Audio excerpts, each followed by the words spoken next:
You can't build an ultimate red PC and still use stock cables.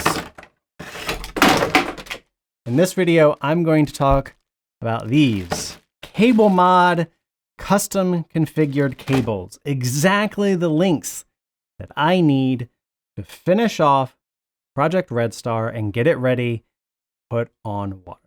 I am TheGrayingTech, a gaming insider. If you would like to learn how to improve your gaming performance, start now by clicking that subscribe button.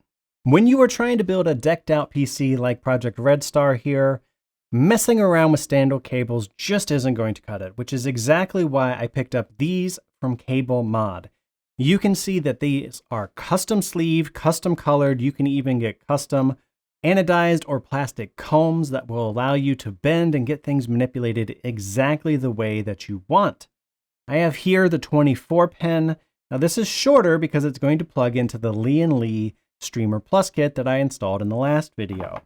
I have a Molex connector here, and you can see a nice red stripe right there on there as well. This is going to plug into the pump. This right here is a standard SATA. This is going to power the LED controllers that we need to power our lights. And I have two PCIe power cables, shorter length again because these are plugging into that streamer kit. Lastly, I had to go ahead and plug in this. This cable is going to charge up my CPU and give it the proper amount of energy that it deserves. I had to install this first because, quite frankly, I couldn't reach it if I didn't. So what I'm going to do is I'm going to go ahead, I'm going to put all of this in place, get the cables exactly the way I want, show you just a little bit more cable management, and then conclude with a nice show and tell of the cables and the lights themselves. By now you can see my goal is to hide as many of the cables on this portion of the case itself while not having a dramatically ugly backside as well. See, I have a main trunk running down here in the middle, and I'll show you exactly why here in a second.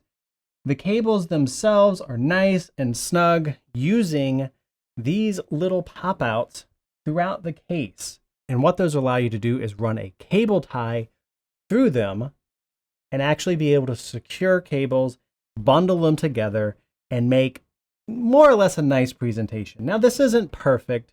I'm not going to win any awards with this particular layout, but you can see it is certainly tighter than it was before. And one of the more awesome things about this case is this little plate right here.